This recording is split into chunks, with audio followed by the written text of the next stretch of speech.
Fans, you always turn up, and you make the game what it is. So we think you deserve a better betting experience. Every time you bet with Fanatic Sportsbook, win or lose, you get up to 5% of your wager back in fan cash. Spend it on jerseys, fan.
Good afternoon, racing fans. Welcome to Hawthorne Racecourse on a post-Derby letdown Sunday of racing in the thoroughbred industry. Jim Miller and Emily Gullikson here as we watch three tracks run on top of one another, and we have a little bit of just weather around the East Coast, so everybody's kind of getting hit a little bit.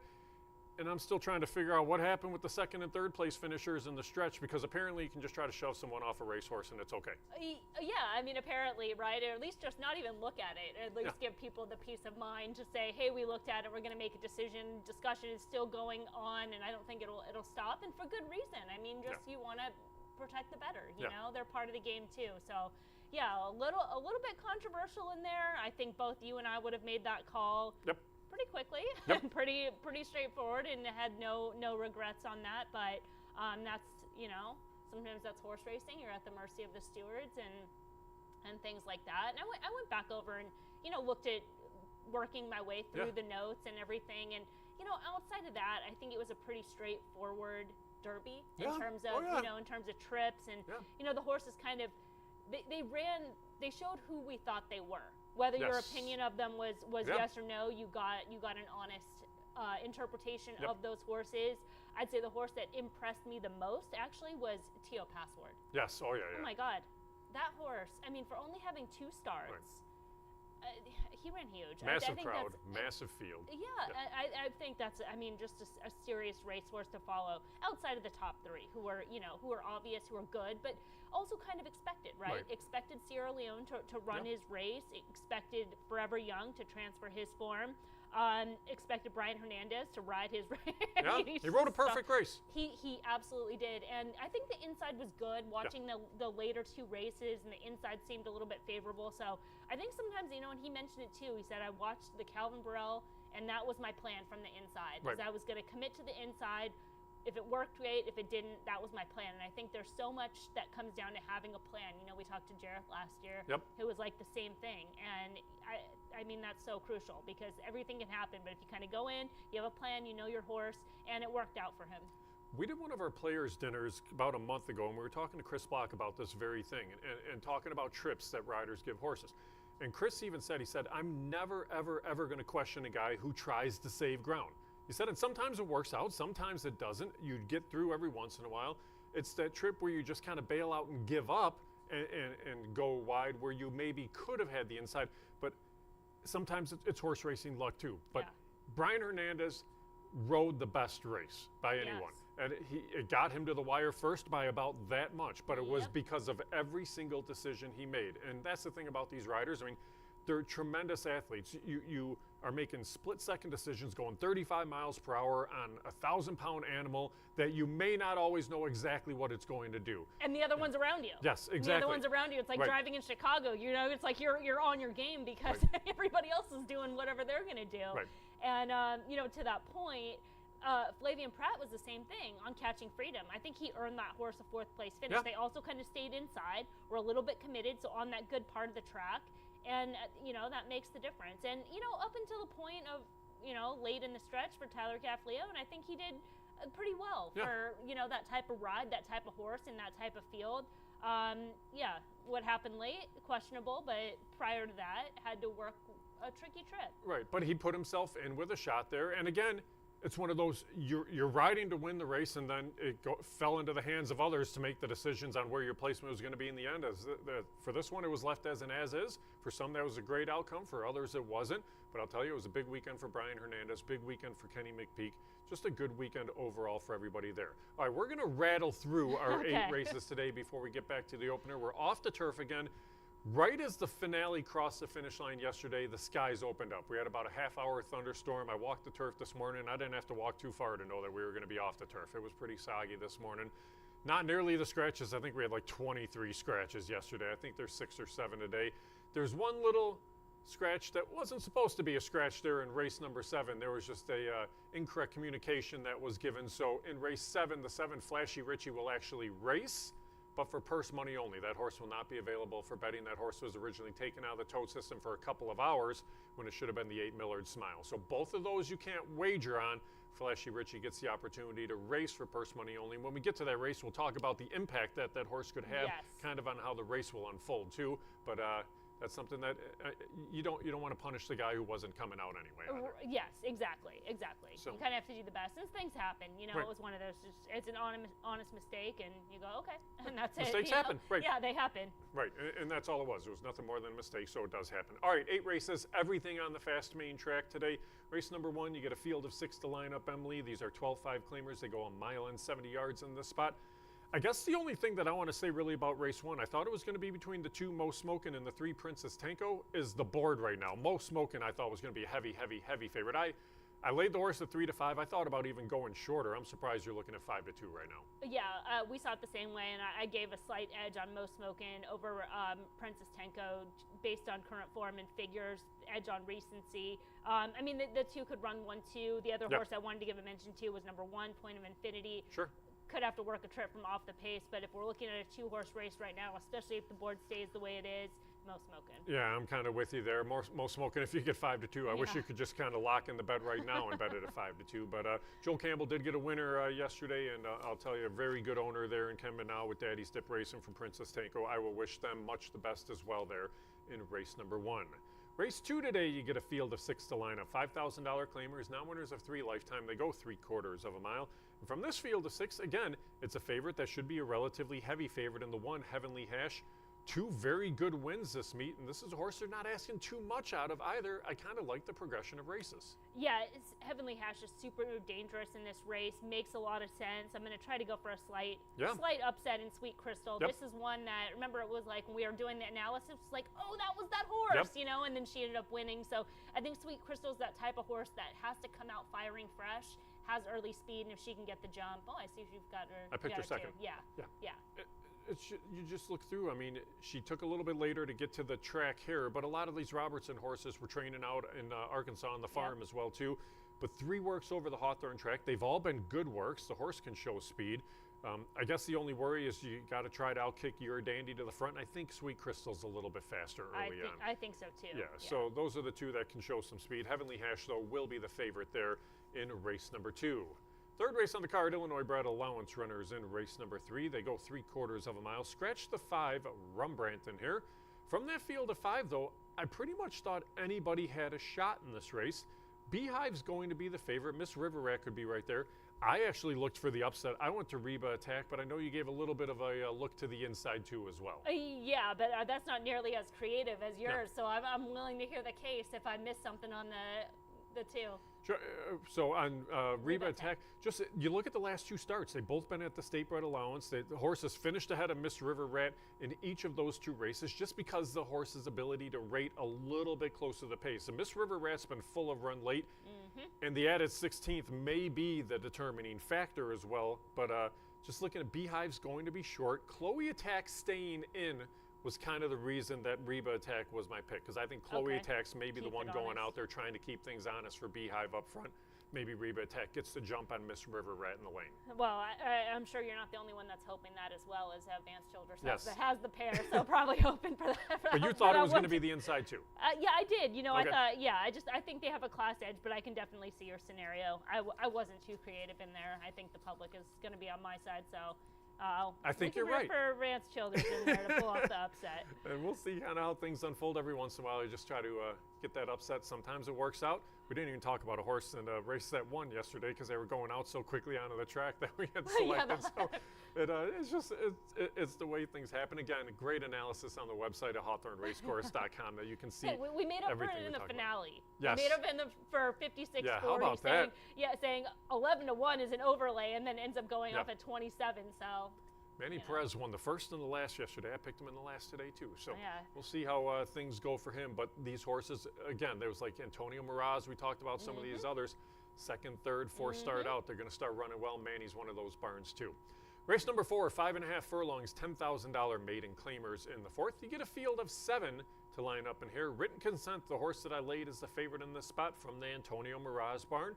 I know you looked at this one a little bit. I'm glad you gave Collier a look too. Collier's the one that I actually went to on top in the spot, just hoping for a little bit more of a price. Yeah, I went 1-2 with those two in there. I mean, Written Consents run the faster races, so she's the one to beat. But Collier has the most upside. She stumbled out of the gate last out, and was even before that was given a really aggressive warm up. I think I even mentioned it maybe on a tweet or something saying, stop, the race hasn't started yet. Right, I mean, she was like, exactly. So her race might have even been over before that. So this would be the time.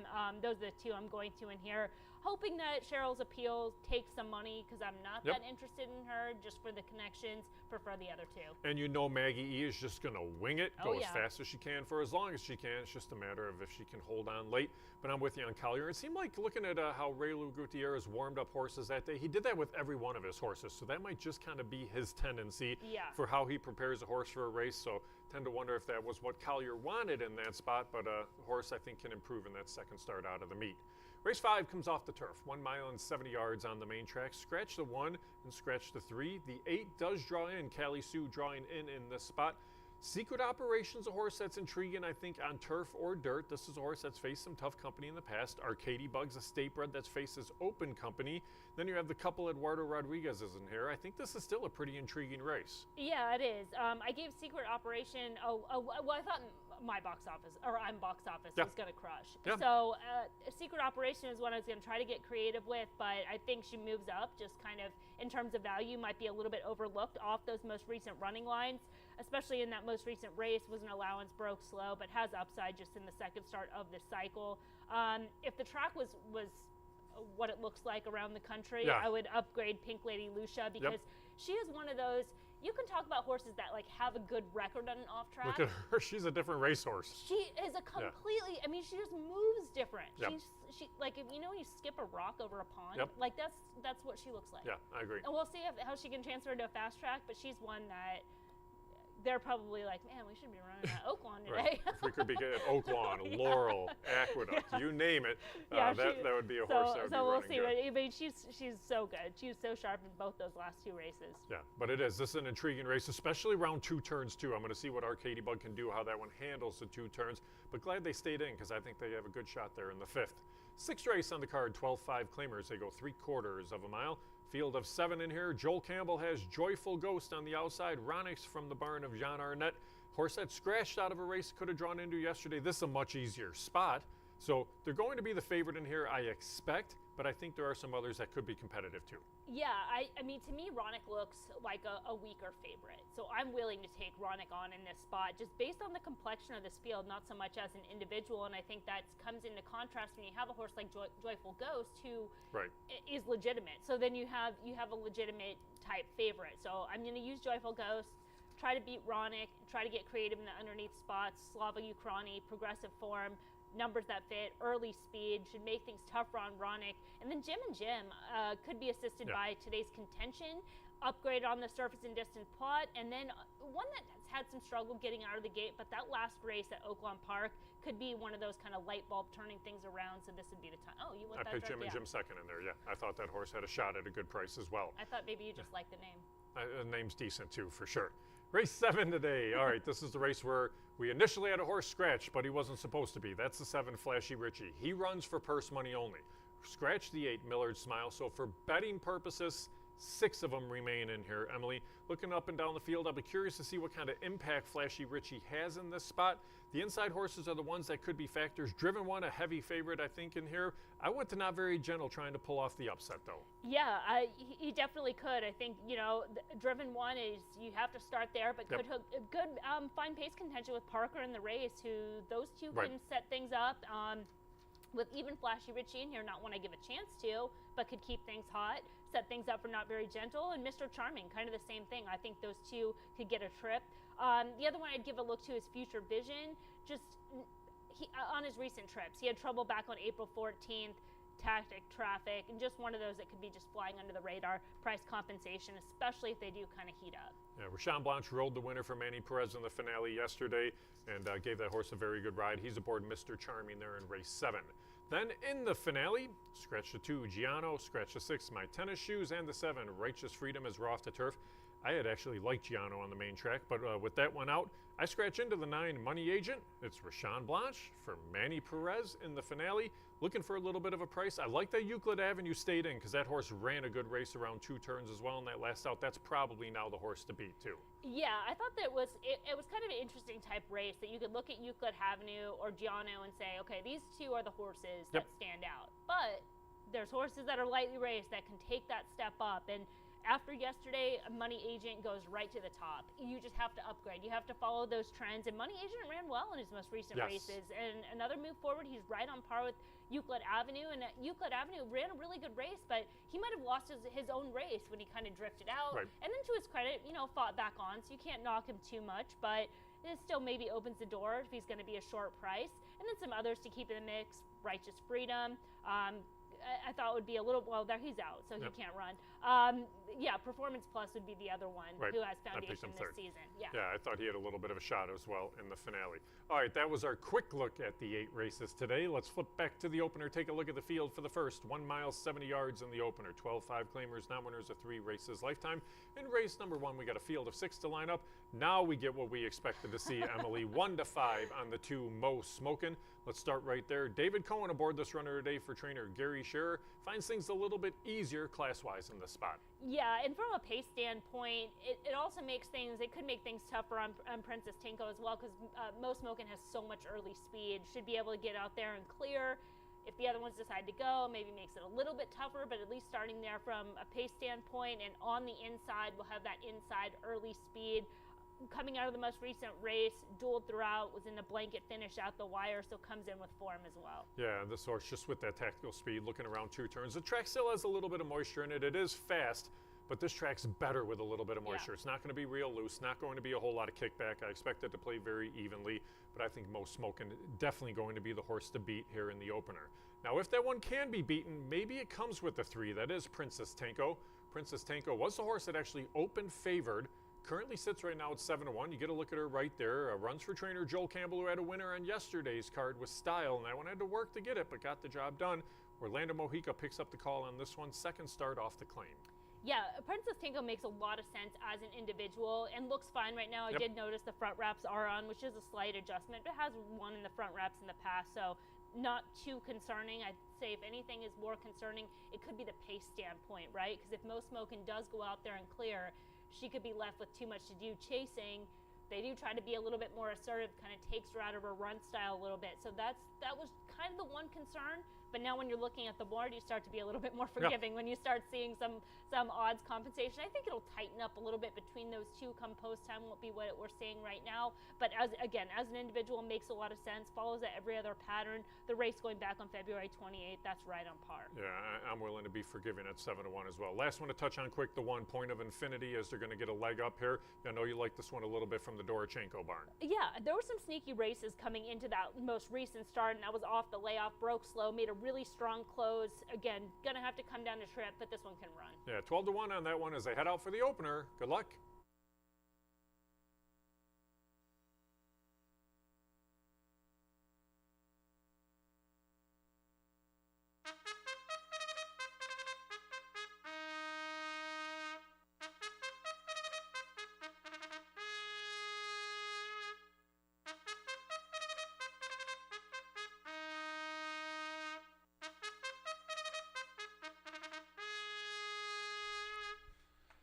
Coming on the track for the Sunday opener here at Hawthorne, they'll go a mile and 70 yards.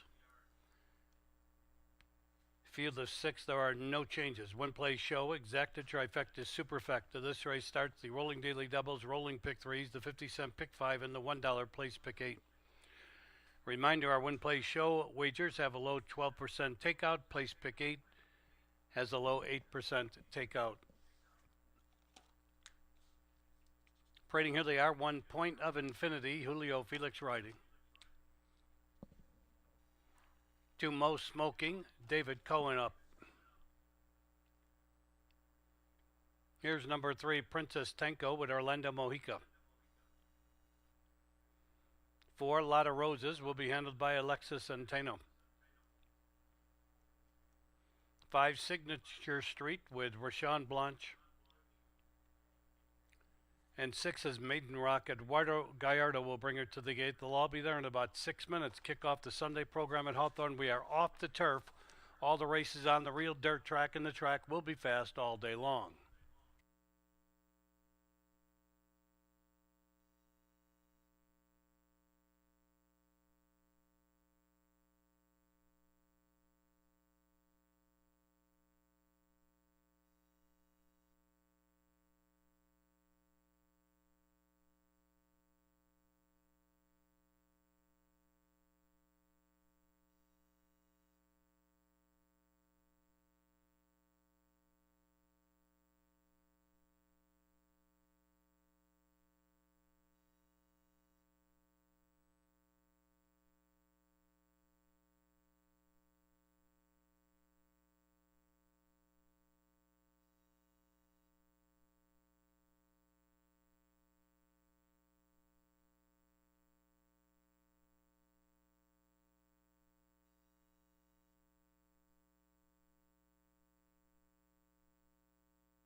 Racing fans, though, time remains here to wager on today's first race here at Hawthorne, which features rolling doubles, rolling pick threes, 50-cent pick five, and the $1 place pick eight. We do thank you for joining us wherever it may be across the betting network. Pleasant temperatures here in the Chicagoland area. Track will be fast all day long. We are off the turf once again. All the races on the dirt track, that track will be fast all day long. We have 2 carryover pools today. Third race, pick 6 carryover, $1,189. Eighth race, high 5 carryover, $2,721. We do urge you to make your selections early throughout the day. We are close to starting time for race 1 here at Hawthorne.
Moving towards the gate for today's first race here at Hawthorne, close to starting time.